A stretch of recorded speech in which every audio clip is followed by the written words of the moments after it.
Hi friends, this is বানি and welcome to my channel. বন্ধুরা, আজকে আমরা দেখবো একটা ইম্পর্টেন্ট টপিক।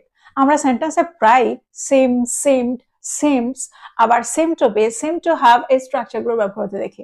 তো কোন অর্থে আমরা কোন স্ট্রাকচার ব্যবহার করতে পারি, কখন আমরা সিমের ব্যবহার করব আর কখন আমরা সিমসের ব্যবহার করব, কোন ধরনের সেন্টেন্সে আমরা এই ওয়ার্ডগুলোর ব্যবহার করতে পারি, আজকে আমরা সেগুলোই দেখবো। সেন্টেন্সে কখনো কখনো আমরা সিমকে ব্যবহার করে যে অর্থটা পাই, সিম টু বি কে ব্যবহার করেও একই অর্থ পাই। তো কখন আমরা কোনটা ব্যবহার করব, এটা নিয়ে আমরা প্রায় কনফিউজ থাকি। আবার কখনো কখনো আমরা সিম টু হ্যাভ এর ব্যবহার হতে দেখি। তো সিম টু হ্যাভ কে আমরা কখন ব্যবহার করি, কোন অর্থে ব্যবহার করি, আজ আমরা এই সমস্ত ব্যাপারগুলো দেখব। আজকের পরে সিমের ব্যবহার নিয়ে তোমাদের কোনো রকম অসুবিধা হবে না। তো আজকের ভিডিওটাও কিন্তু খুব ইম্পর্টেন্ট, খুবই ফ্রুটফুল হতে চলেছে। তোমরা কোথাও যাবে না, আমার সাথে ভিডিওটা একদম শেষ পর্যন্ত থাকবে। যা চ্যানেল নতুন অর্থাৎ প্রথম আমার ভিডিও দেখছো তারা প্লিজ চ্যানেলকে সাবস্ক্রাইব করে নিও, তাহলে যখনই আমি ভিডিও আপলোড করবো তোমরা নোটিফিকেশন পেয়ে যাবে। তার দেরি না করে চলো শুরু করা যাক আজকের ভিডিও। সবার আগে আমরা জানবো সেম এই ওয়ার্ডটার অর্থ কি। দেখো, সেম এই ওয়ার্ডটার অর্থ হলো মনে হয় বা মনে হচ্ছে। আমরা কোনো কিছু অনুমান করে মনে করি, আবার কোনো ধারণা থেকে আমাদের মনে হয়। অর্থাৎ সেন্টেন্সে যখন আমরা মনে হয় বা মনে হচ্ছে এরকম অর্থ করি, তখন আমরা সিমকে ব্যবহার করে থাকি। আর এই ওয়ার্ডটা হলো একটা স্ট্যাটিক ভার্ব। সেন্টেন্সে আমরা কখনোই সিম প্লাস আইএনজি কে যোগ করব না। এক্সাম্পল দেখো, যদি আমি বলি তোমাকে আজ খুশি মনে হচ্ছে, you seem happy today. You seem happy today. দেখো, এখানে আমরা বলবো না you are seeming happy today. একটা এক্সাম্পল দেখো, যদি আমি বলি যাত্রাটার পরে তারা ক্লান্ত মনে হচ্ছে, they seem tired after the journey. They seem tired after the journey. আচ্ছা, এবার যদি আমি বলি যাত্রাটার পরে তারা ক্লান্ত মনে হচ্ছে না, সেন্টেন্সটা কি হবে? They don't seem tired after the journey. They don't seem tired after the journey. দেখো, এখানে আমরা ডু নট দিয়ে সেন্টেন্সটাকে নেগেটিভ করলাম যখন সেন্টেন্সে আমরা সিমকে ব্যবহার করি। এবার প্রশ্ন হচ্ছে, তাহলে আমরা সিমসকে কখন ব্যবহার করব? অর্থাৎ এই সেন্টেন্স দুটোতে আমরা দেখলাম সিমকে ব্যবহার হতে, তাহলে আমরা সিমসকে কখন ব্যবহার করব? দেখো, সিমসকে আমরা সেন্টেন্সে তখন ব্যবহার করি যখন সেন্টেন্সের সাবজেক্টটা থার্ড পারসন সিঙ্গুলার নাম্বার থাকে। অর্থাৎ হি, শি, ইট বা যে কোনো সিঙ্গুলার নাউন, আমরা তারপরে সেই সাবজেক্টের পরে সিমসকে ব্যবহার করি, সিমকে নয়। ফর এক্সাম্পল, যদি আমি বলি তাকে ক্লান্ত মনে হচ্ছে বা তাকে ক্লান্ত মনে হয়, হি সেমস টায়ার্ড। হি সেমস টায়ার্ড। এখানে আমরা বলবো না হি সেম টায়ার্ড, কারণ এখানে সাবজেক্টটা থার্ড পারসন সিঙ্গুলার নাম্বার রয়েছে। এবার যদি আমি বলি সে রেগে আছে মনে হচ্ছে বা তাকে রাগান্বিত মনে হচ্ছে, সেন্টেন্সটা কি হবে? সে সেমস অ্যাংরি। দেখো, সেন্টেন্সটাকে যদি আমরা নেগেটিভ সেন্টেন্স তৈরি করতে চাই, অর্থাৎ সে রেগে নেই মনে হচ্ছে, তাকে রাগান্বিত মনে হচ্ছে না, তখন সেন্টেন্সটাকে আমরা কিভাবে তৈরি করব? দেখো, যে সেন্টেন্সে আমরা সিমসকে ব্যবহার করছি সেই সেন্টেন্সটাকে আমরা নেগেটিভ সেন্টেন্সে তৈরি করতে গিয়ে ডাজকে ব্যবহার করব, অর্থাৎ ডাজ নট কে ব্যবহার করব। তো সেন্টেন্সটা কি হবে? She does not same angry. She doesn't same angry. দেখো, এখানে আমরা যখন সেন্টেন্সটাকে নেগেটিভ সেন্টেন্সে তৈরি করার জন্য ডাজ নট এর ব্যবহার করি, তারপরে আমরা সিমের সাথে এস কে যোগ করি না। অর্থাৎ ডাজ নট এর ব্যবহার করার পরে আমরা সিমস বলি না, তখন সেন্টেন্সটা কি হবে? She does not same angry. তো তোমরা বুঝতে পারছো সেন্টেন্সগুলোকে আমরা কিভাবে তৈরি করছি। একটা এক্সাম্পল দেখো, যদি আমি বলি মনে হচ্ছে তুমি এই জায়গাটার সাথে পরিচিত, you seem familiar with this place. You seem familiar with this place. যদি আমি বলি মনে হচ্ছে এই জায়গাটার সাথে তুমি পরিচিত নও, তাহলে সেন্টেন্সটা কি হবে? You don't seem familiar with this place. এবার যদি আমি বলি এই জায়গাটার সাথে মনে হচ্ছে সে পরিচিত, তাহলে সেন্টেন্সটা কি হবে? হি সেমস ফ্যামিলিয়ার উইথ দিস প্লেস। মনে হচ্ছে এই জায়গাটার সাথে সে পরিচিত নয়, তাহলে সেন্টেন্সটা কি হবে? তখন আমরা বলবো he doesn't same familiar with this place. He doesn't same familiar with this place. দেখো, এখানে আমরা বলছি he doesn't same familiar with this place. আমরা এখানে ডাজ নট এর ব্যবহার করেছি, আর ঠিক সেই কারণে তারপরে সিমের সাথে আমরা এস বা ইএস কে যোগ করিনি। তো আমার মনে হয় তোমরা এই পর্যন্ত বুঝতে পারলে। দেখো, সেন্টেন্সে অনেক সময় তোমরা দেখবে ইট সিমস দ্যাট এর ব্যবহার হতে, তো তখন আমরা সেন্টেন্সটাকে কোন অর্থে ব্যবহার করি? দেখো, এই সেন্টেন্স গুলোকেই আমরা ইট সিমস দ্যাট এর ব্যবহার করে তৈরি করতে পারি। অর্থাৎ একই অর্থে আমরা এখানে এই ধরনের সেন্টেন্সে ইট সিমস দ্যাট এর ব্যবহার করতে পারি। যদি আমি বলি মনে হচ্ছে সে ক্লান্ত, ইট seems that he is tired. মনে হচ্ছে সে রেগে আছে, ইট seems that she is angry. একটা এক্সাম্পল দেখো, যদি আমি বলি মনে হচ্ছে তুমি এই জায়গাটার সাথে পরিচিত, it seems that you are familiar with this place. মনে হচ্ছে সে এই জায়গাটার সাথে পরিচিত। It seems that he is familiar with this place. তো তোমরা বুঝতে পারছো এই ধরনের অর্থে আমরা ইট সিমস দ্যাট এর ব্যবহারও করতে পারি। এবার আমরা দেখবো সিম টু বি এর ব্যবহার। সিম টু বি কে আমরা কখন ব্যবহার করি? সিম টু বি বা সিমস টু বি কে আমরা কখন ব্যবহার করতে পারি, কোন অর্থে ব্যবহার করি? দেখো, সেম টু বি বা সিমস টু বি কে আমরা একই অর্থে ব্যবহার করতে পারি।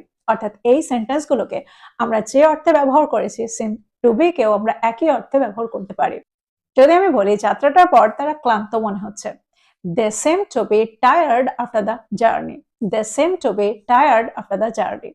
এবার যদি আমি বলি যাত্রাটার পর তারা ক্লান্ত মনে হচ্ছে না, they don't seem to be tired after the journey. They don't seem to be tired after the journey. তাহলে দুটো সেন্টেন্সের মধ্যে কি পার্থক্য? দেখো, যখন আমরা সেন্টেন্সে সেম টু বি কে ব্যবহার করি সেন্টেন্সটা একটু অ্যাডভান্সড হয়ে যায়, সেন্টেন্সটা একটু ফর্মাল হয়ে যায়। যদি আমি বলি মনে হচ্ছে তুমি এই জায়গাটার সাথে পরিচিত, you seem to be familiar with this place. You seem to be familiar with this place. যদি আমি বলি মনে হচ্ছে সে এই জায়গাটার সাথে পরিচিত, দেখো এখানে আমরা সাবজেক্টটাকে চেঞ্জ করলাম, মনে হচ্ছে সে পরিচিত এই জায়গাটার সাথে। সেন্টেন্সটা কি হবে? He seems to be familiar with this place. এখানে আমরা seems to be কে ব্যবহার করলাম কারণ সাবজেক্টটা থার্ড পারসন সিঙ্গুলার নাম্বার রয়েছে। তোমরা বুঝতে পারছো seem to be R seems to be কে আমরা এখানে কোন অর্থে ব্যবহার করছি। একটা এক্সাম্পল দেখো, যদি আমি বলি সে সৎ বলে মনে হয়, সেন্টেন্সটা কি হবে? He seems to be honest. He seems to be honest.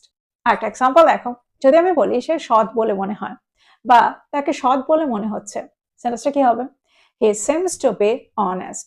He seems to be honest. আমরা এটাও বলতে পারতাম it seems that he is honest, বা আমরা এটাও বলতে পারতাম he seems honest। তাহলে সেন্টেন্সটা সঠিক। তোমরা বুঝতে পারছো সেন্টেন্সগুলোকে আমরা কিভাবে তৈরি করছি।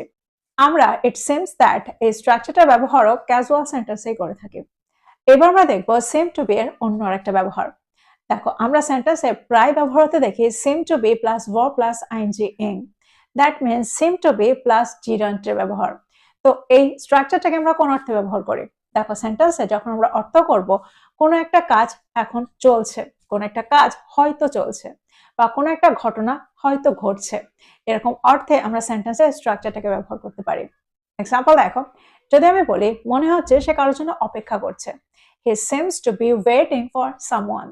He seems to be waiting for someone. এই সেন্টেন্সটাকে যদি আমরা নেগেটিভ সেন্টেন্স তৈরি করি তাহলে সেন্টেন্সটা কি হবে? মনে হচ্ছে সে কারোর জন্য অপেক্ষা করছে না, he doesn't seem to be waiting for anyone.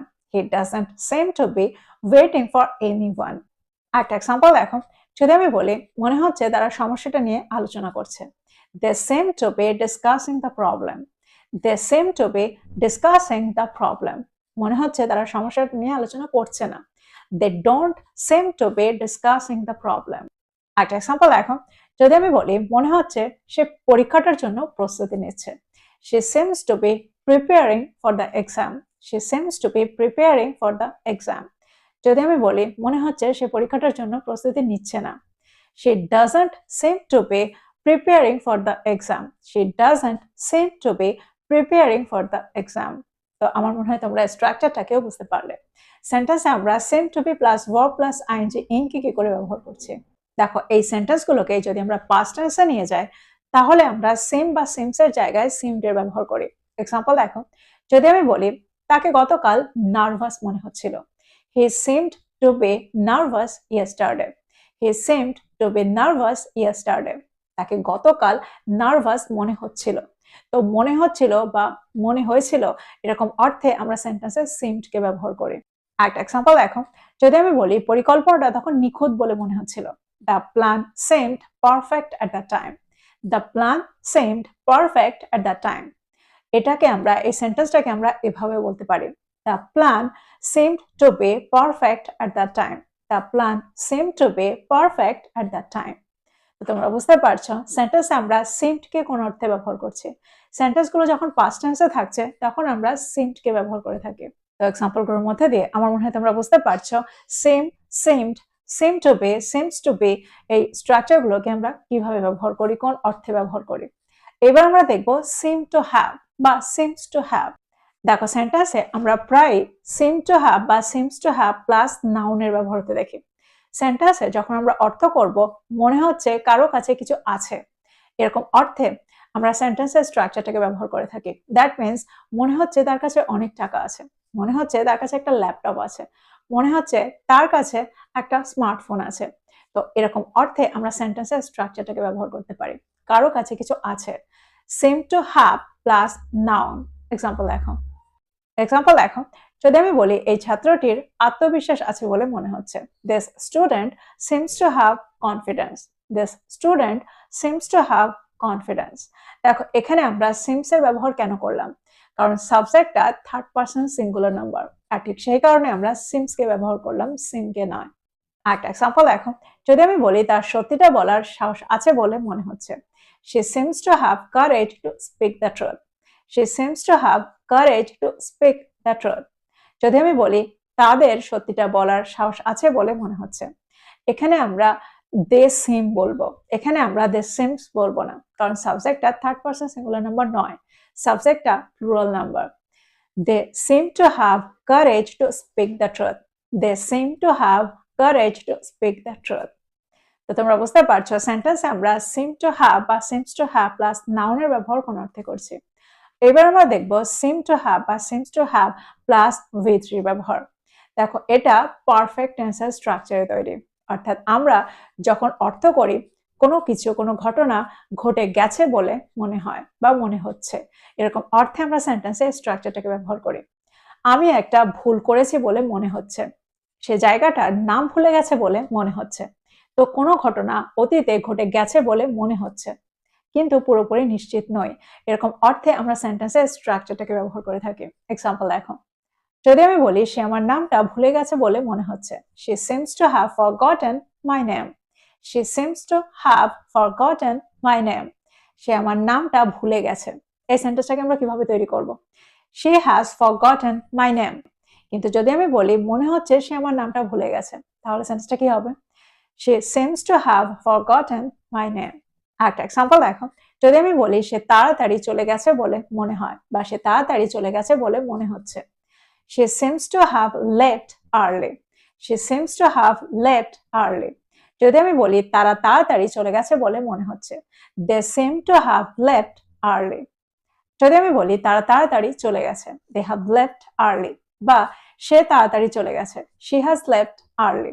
কিন্তু যদি আমি বলি মনে হচ্ছে সে তাড়াতাড়ি চলে গেছে, তখন আমরা বলবো she seems to have left early. মনে হচ্ছে তারা তাড়াতাড়ি চলে গেছে, they seem to have left early. they seem to have left early. তো তোমরা বুঝতে পারছো এখানে আমরা seem to have plus V3 ব্যবহারটা কোন অর্থে করছি। একটা এক্সাম্পল দেখো, যদি আমি বলি আমি একটা বড় ভুল করেছি বলে মনে হচ্ছে, I seem to have made a big mistake. I seem to have made a big mistake. তো এই হলো সমস্ত স্ট্রাকচার। আমার মনে হয় প্রত্যেকটা স্ট্রাকচারকে তোমরা বুঝতে পারলে।